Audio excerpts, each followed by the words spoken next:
Hello മക്കളെ, നമസ്കാരം. എല്ലാവർക്കും സുഖമല്ലേ? നമ്മുടെ 5ാമത്തെ കൊമ്പിലേക്ക് നമ്മൾ കയറുന്നു അല്ലേ? പ്രത്യേകിച്ച് പറയാനൊന്നുമില്ല. പേജ് എടുക്കുക. ഏറ്റവും വലത് ഭാഗത്ത് ഏതാണ് എഴുതേണ്ടത്? ഊ. അവിടെ നമുക്ക് എല്ലാ വാക്കുകളും ഊ എന്നുള്ള അക്ഷരത്തിൽ തന്നെ തുടങ്ങണം. അവിടെ ഏതെല്ലാം ചിഹ്നങ്ങൾ വരുത്താം? നിങ്ങൾ ദീർഘം, വള്ളി, കെട്ടുവള്ളി, കുനിപ്പ് അല്ലെങ്കിൽ ഉകാരം. നമുക്ക് വാക്കിലേക്ക് ഊഴി, ഊമ, ഊള,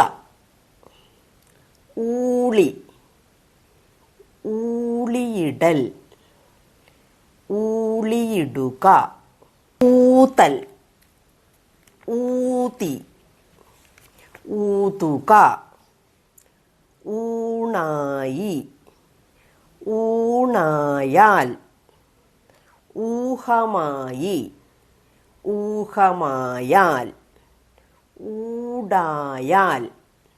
നമ്മുടെ അടുത്ത ഭാഗം ഇതിപ്പോൾ വാക്കുകൾ എഴുതി. അടുത്ത് നമ്മൾ ചിഹ്നം ഊകാരം അല്ലെങ്കിൽ കെട്ടിയ കുനിപ്പ് അല്ലെങ്കിൽ കെട്ടുകുനിപ്പ്. അപ്പോൾ ഇവിടെ ഊകാരം, കെട്ടുകുനിപ്പ്, ആ ചിഹ്നവും അവിടെ കാണിക്കണം. കണ്ടില്ലേ ആ ചിഹ്നം? ഓക്കെ, അത് കാണിക്കണം. എന്നിട്ട് നമ്മൾ ഇവിടെ ആ ചിഹ്നം ചേർത്ത വാക്കുകൾ, ഈ ഭാഗത്ത് നമ്മൾ ഊകാരത്തിൻ്റെ ചിഹ്നം ചേർക്കില്ല. ഈ ഭാഗത്ത് നമ്മൾ ഏറ്റവും കൂടുതൽ ചേർക്കേണ്ട ചിഹ്നം ഊകാരം. അവിടെ ഏതൊക്കെ വരാം? നമ്മൾ പഠിച്ച ആ മുതൽ ഊ വരെയുള്ള സ്വരാക്ഷരങ്ങൾ, പിന്നെ ദീർഘം, വള്ളി, കെട്ടുവള്ളി, ഉകാരം, ഊകാരം ചിഹ്നങ്ങൾ, പിന്നെ നമ്മളുടെ ആനുപാതികമായ എല്ലാ വ്യഞ്ജനാക്ഷരങ്ങളും. ആ 36, ആ 36, ഈ 36, ഈ 36, ഉ 36, ഊ 36. പിന്നെ നമ്മുടെ ചില്ലക്ഷരം നമ്മൾ ഉപേക്ഷിക്കുന്നത് ഏതൊക്കെയാണെന്നറിയാമല്ല? കൂട്ടക്ഷരങ്ങൾ വേണ്ട, പിന്നെ അനുസ്വാരം, ഇത്രയും കാര്യങ്ങൾ വേണ്ട. ഓക്കെ, അപ്പം നമ്മൾ എഴുതിയ വാക്കുകൾ നമുക്ക് നോക്കാം. അനൂപ, അരൂപ, ആളൂർ, ആരൂഢമായി, ഇലൂഷൻ, ഈ പൂജയിൽ, വച്ചിട്ട് ഊഴിയിലൂഴൽ, ഊഴിയിൽ ഊഴൽ, ഊഴിയിലൂഴൽ. ഇപ്പം നമ്മൾ സ്വരാക്ഷരങ്ങളുടെ ഇതൊക്കെ കഴിഞ്ഞ് ഇനി നമ്മൾ വ്യഞ്ജനങ്ങൾ.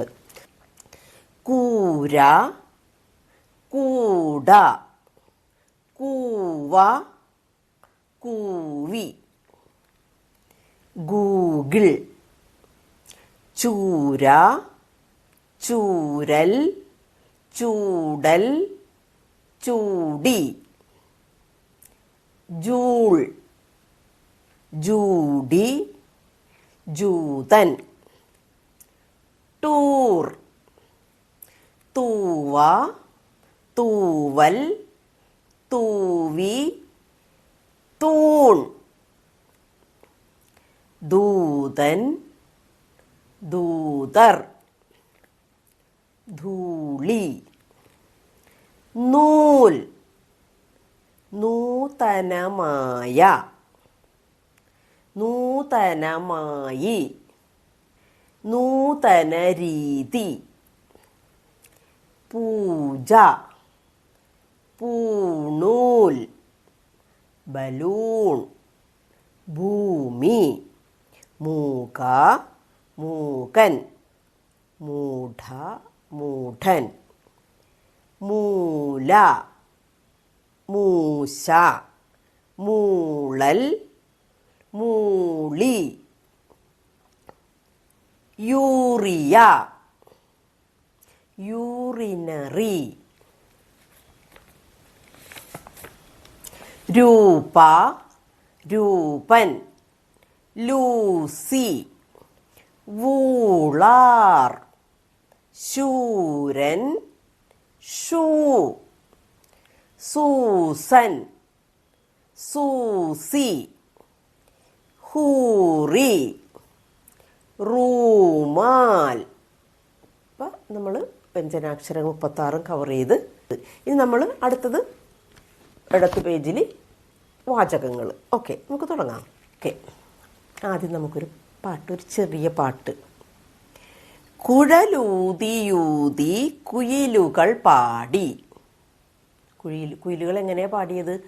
കുഴലി ഊതി ഊതി. അപ്പം നമ്മൾ പറഞ്ഞു വരുമ്പോൾ എങ്ങനെ ഇരിക്കും? കുഴലൂതിയൂതി, കുഴലൂതിയൂതി കുയിലുകൾ പാടി. ഈ പാട്ട് കേൾക്കുമ്പോൾ നമുക്ക് ഡാൻസ് കളിക്കാൻ തോന്നും അല്ലേ? സാധാരണ നൃത്തമാടുന്ന പക്ഷി ഏതാ? മയിൽ. മയിൽ എങ്ങനെയാണ് ആടിയത്? പീലികൾ ചൂടി മയിലുകൾ ആടി.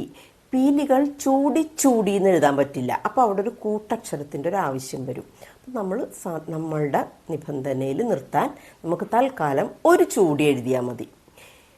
പീലികൾ ചൂടി മയിലുകൾ ആടി. അപ്പം കുയിലുകളുടെ പാടലും മയിലുകളുടെ ആടലും കഴിഞ്ഞു.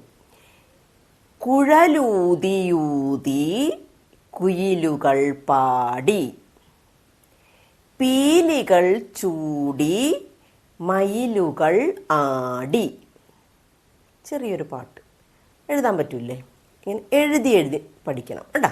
ഓക്കെ, ഇപ്പം ഇതൊക്കെ കഴിഞ്ഞല്ലേ? സത്യം പറഞ്ഞാൽ നമ്മളെന്ന് വെച്ചാൽ കുട്ടികൾ, ഞങ്ങളല്ല, വരുന്ന തലമുറ വളരെ ഭീതിയിലാണ്. ആ ഭീതി ഞങ്ങൾക്കുണ്ട്. കാരണം ഏത് സ്ഥലത്തായാലും ഭൂമിയിൽ ഇപ്പം നമ്മൾ ഇന്ന സ്ഥലം എന്നുള്ളതില്ല. ആർക്കും ഒരു സുരക്ഷിതത്വം എന്ന് പറയാൻ പറ്റില്ല. നമ്മൾ ഓർക്കും ഇവിടെ വലിയ പ്രശ്നമില്ല എന്ന്. പക്ഷേ നാളെ എന്താണ്, എവിടെയാണ് ഒന്നും നമുക്ക് പറയാൻ പറ്റാത്ത അവസ്ഥ. ഈ യുദ്ധം നടക്കുന്ന സ്ഥലത്ത് ആളുകൾ വളരെ കെടുതിയിലാണ്.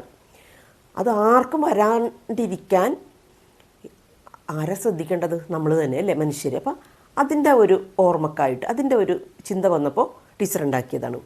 ഭീതി എന്ന് പറഞ്ഞാൽ ഭയം.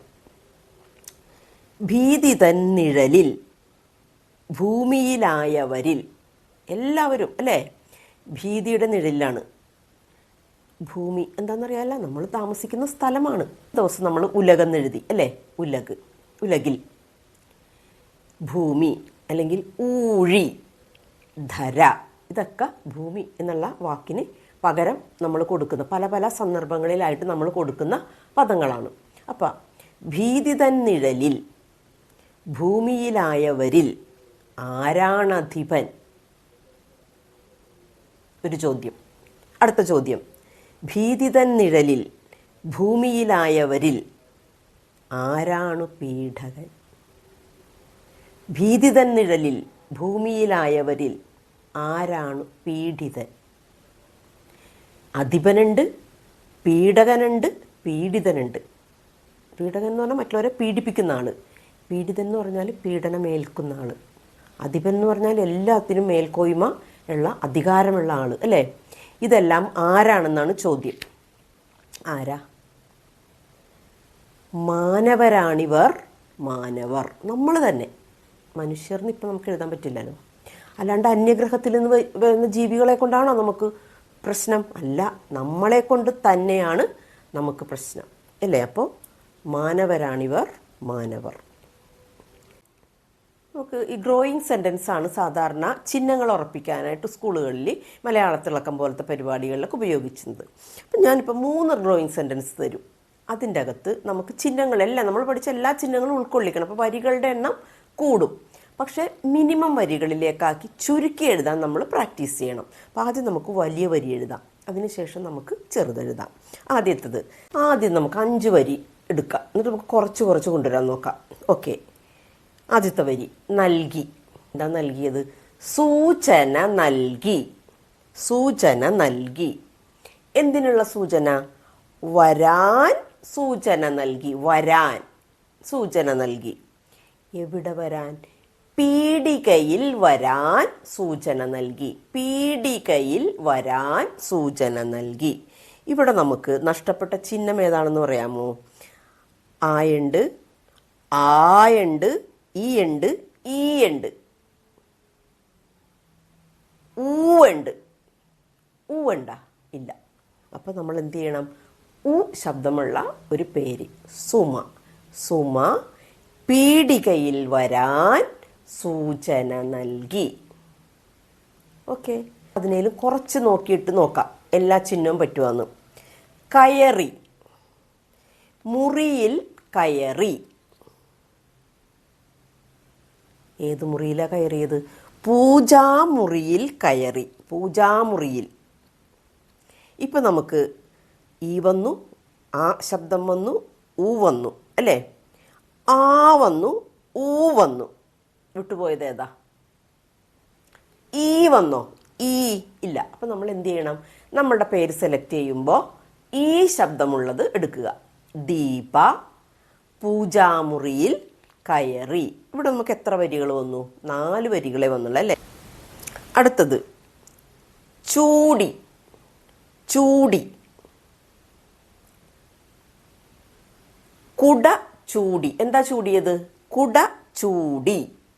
കുട ചൂടി. ആരാ കുട ചൂടിയത്?